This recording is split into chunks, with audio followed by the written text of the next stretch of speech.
to call us Nazis.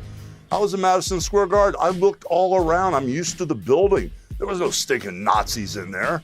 There's no domestic terrorists. You know something? This Robert Kennedy Jr., he's onto something with nutrition. But if you tag team us up as the mega powers, you know, the MAGA powers, there you go. Yeah. The MAGA powers, RF Kennedy Jr. and Hulk Hogan, he could get him eating the right food, and I could get all of our kids in shape, brother. Remember when this dude said this? Hogan is heard on the tape, which was recorded in 2006, talking about his daughter Brooke, who he accused of sleeping with an African American. I mean, I am a racist to a point. But then, when it comes to nice people and whatever, then says, I mean, I'd rather have her marry an 8-foot tall worth $100 million, like a basketball player.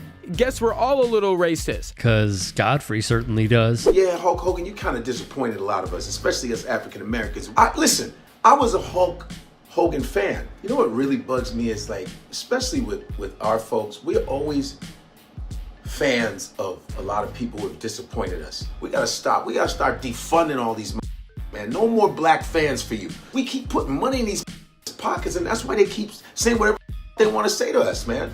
Once we start to stop patronizing these people, stop giving them money, man, you won't hear an N-word ever again. They won't even reach the second G. That's guaranteed. And he has a point. Stop supporting these people who don't give a damn about you. This morning, new surveillance footage of an armed group of men carrying flags emblazoned with swastikas marching through the streets of Columbus, Ohio. The troubling incident happening Saturday afternoon. Each person dressed head to toe in all black, masks concealing their faces. They shouted vile and racist speech against Jews and people of color. These groups have not only grown, but have become more emboldened since Donald Trump first took office in 2016. In Columbus, Ohio, it was a sign of the times. So what do you call this right here? A bunch of nerdy-ass, cowardly-ass white dudes with Nazi flags with masks on. Guys, those are probably your co-workers that are marching with those Nazi flags. Those are probably your neighbors or whatever. I don't know. Some white folks have an amazing ability to compartmentalize. They'll literally watch black athletes on a field or a court, and then at the same time throw hatred in the street. That's some weird ass psychosis that you all have. I don't even understand it.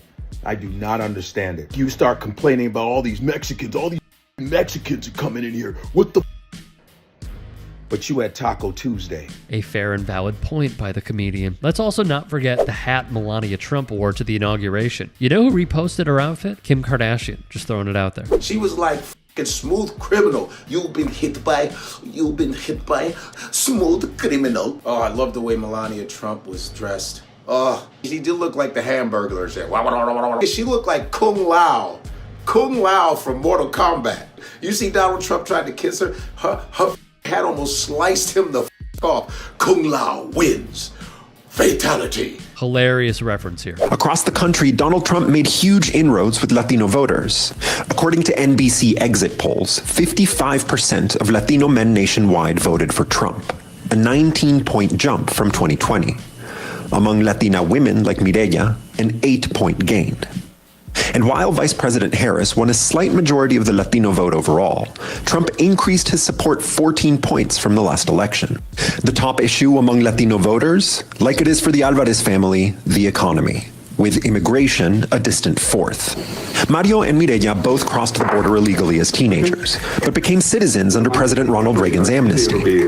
They see themselves as different from migrants crossing the border today. In what way do you think they're different? The people that are coming here are the criminals. Despite having close family members who are undocumented, migrant invasion. They don't believe they'll end up in Trump's crosshairs. When you hear Trump promise mass deportations, do you worry about them? Yes and no. Because the ones that I know, they're doing good. They're not breaking any laws. I believe he's going to start deporting all the bad people. What's the song that's viral on TikTok? I believe it goes, I never thought the leopards would eat my face. The video of Cubans voting for Trump is not aging well. And now I think they've been rounding them up, sending some of them back. I'm like, damn, Donald's like, Hey, Donald Trump. Presidente, muy bueno. Muy bueno. Muy bueno. Sorry, people. Hasta luego. Buenos dias. Adios, amigos. See you later. Muy malo. Presidente número uno. Presidente Blanco. No me gusta Cubanos. Like Paul Mooney said, you getting your wake-up call. All you are not white. You are not goddamn white. That's a shame. That's a goddamn shame. Godfrey hits on a point that frustrated myself and so many others. Do y'all not pay attention to this stuff? Do you think he cares if you're a, as they call the situation, bad immigrant or a good immigrant? In what world? It's not just going to be that. I mean, when Americans see deportations or repatriations happen, they're going to be like, thank you. When they see the border closed, they're going to say, this is what I voted for. When they see peace starting to like break out again around the world, they're going to be like, this is the stability that we were asking for. Daddy's back. And that's what you're going to see. This was, to be clear, gross from a sitting member of Congress. Look like I think I'm just gonna vote for Donald Trump, you know, because I feel that Daddy come back and all the is gonna be good.